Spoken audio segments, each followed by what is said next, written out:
മഹാത്മാഗാന്ധിയുടെ പ്രതിമയ്ക്ക് മുന്നിൽ വെച്ച് ഞങ്ങൾ പറയുന്നു, ഞങ്ങളെ പ്രസ്ഥാനത്തിന്റെ ആളുകൾ പ്രഖ്യാപിക്കുന്നു, ഈ സമരത്തിന് ഒരു അന്ത്യം ഉണ്ടായിരിക്കണം. 6:30 മണി കഴിഞ്ഞു കഴിഞ്ഞാൽ വടകരയെങ്ങാനും കച്ചവടത്തിന് വരുന്നില്ല.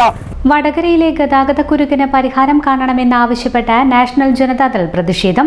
പ്രവർത്തകർ പ്രതിഷേധ പ്രകടനവും സായാഹ്ന ധർണയും നടത്തി. പ്രകടനം അഞ്ചുവിളക്ക് പരിസരത്ത് സമാപിച്ചു. ഞങ്ങൾ ചെയ്യും സമരത്തിൽ സഹകരിക്കുക നാട്ടാരെ.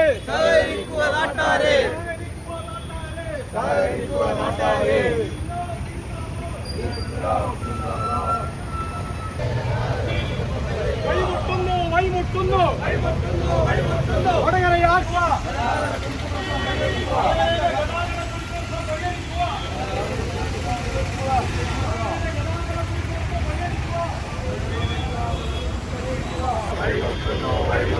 വടകരയാകെ വൈമുട്ടുന്നു.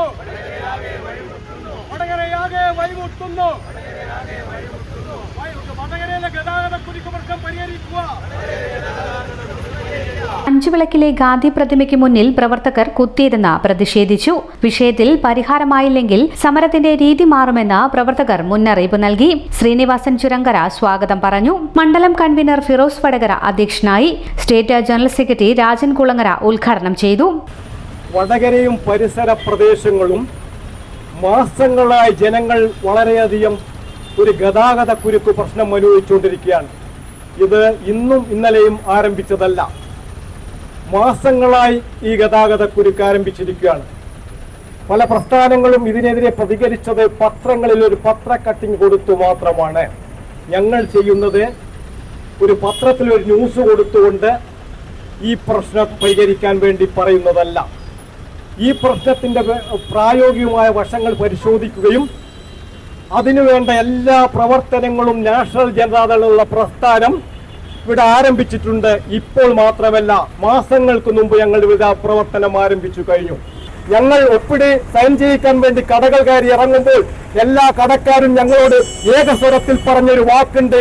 തൊട്ടടുത്ത ടൗണില് നാദാപുരത്തും കുറ്റ്യാടിയിലും കൊയിലാണ്ടിയിലുമെല്ലാം നല്ല കച്ചവടം നടക്കുമ്പോൾ 6:30 മണി കഴിഞ്ഞു കഴിഞ്ഞാൽ വടകരയെങ്ങാനും കച്ചവടത്തിന് വരുന്നില്ല, ഞങ്ങൾ പൂട്ടിപ്പോകാവുന്ന ഒരവസ്ഥയിലാണ്. അപ്പം കച്ചവടക്കാർക്ക് വളരെ പരിതാപകരമായ 1000 കഥകളാണ് ഞങ്ങളോട് പറഞ്ഞിരിക്കുന്നത്. ഇത് മാത്രമല്ല, ഇതിന്റെ പിന്നിൽ പരോക്ഷമായും പ്രത്യക്ഷമായും ജനങ്ങൾ വളരെ ബുദ്ധിമുട്ടുന്ന അവസ്ഥയാണ്. ഈ പ്രശ്നം പരിഹരിച്ചേ പറ്റും. ഈ പ്രശ്നത്തിന് പരിഹാരം കാണാൻ വേണ്ടി RDO ചില നിർദ്ദേശങ്ങൾ തന്നിട്ടുണ്ട്. അതനുസരിച്ച് വളരെ പെട്ടെന്ന് തന്നെ MLA ആയി ബന്ധപ്പെട്ടും മറ്റ് ഡിപ്പാർട്ട്മെന്റുമായി ബന്ധപ്പെട്ടും RTO ബന്ധപ്പെട്ടും പോലീസ് ട്രാഫിക് പോലീസുമായിട്ട് ബന്ധപ്പെട്ടും എല്ലാ രീതിയിലുള്ള പ്രവർത്തനത്തിനും RDO നേതൃത്വം കൊടുക്കുമെന്ന് ഞങ്ങളോട് വാക്കാൽ പറഞ്ഞിട്ടുണ്ട്. അതിന്റെ ഫലമായിട്ടാണ് ഞങ്ങൾ ഈ 2ാം ഘട്ട സമരമാണ് നടക്കുന്നത്. 1ാം ഘട്ടം ഞങ്ങൾ ആയിരക്കണക്കിന് ആളുകളിൽ നിന്ന് ഒപ്പ് ശേഖരിച്ചു, അത് സമർപ്പിച്ചു. ഈ 2ാം ഘട്ട സമരമാണ് ഞാൻ നിങ്ങളുടെ മുന്നിൽ നിന്ന് സംസാരിക്കുന്നത്. ഇനി ഇത് പരിഹരിച്ചിട്ടില്ലെങ്കിൽ ഞങ്ങൾ മറ്റൊരു രീതിയിലേക്കും സമരം കൊണ്ടുപോകും. നാഷണൽ ജനതാദളിന്റെ ഈ സമരത്തിൽ വെച്ച് ഞാൻ പറയുന്നു, ഇത് ഞങ്ങൾ പാതി വഴിക്കിട്ട് ഉപേക്ഷിക്കാൻ പോകുന്ന ഒരു സമരമല്ല.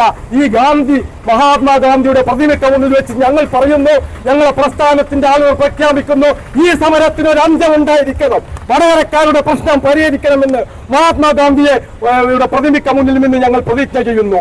അതുകൊണ്ട് നല്ലവരായ നാട്ടുകാർ എല്ലാവരും ഈ സമരത്തിന് വേണ്ട വിധത്തിലുള്ള എല്ലാ പിന്തുണയും തരണം. ഇനിയും ഞങ്ങൾ സമരത്തിലേക്ക് മുന്നോട്ട് പോകും. ഈ പ്രശ്നം പരിഹരിക്കാൻ വേണ്ടി നിങ്ങൾ ഞങ്ങളുടെ കൂടെ വരണം. ചോലക്കര മുഹമ്മദ്, പ്രദീപ് കുമാർ തുടങ്ങിയവർ സംസാരിച്ചു.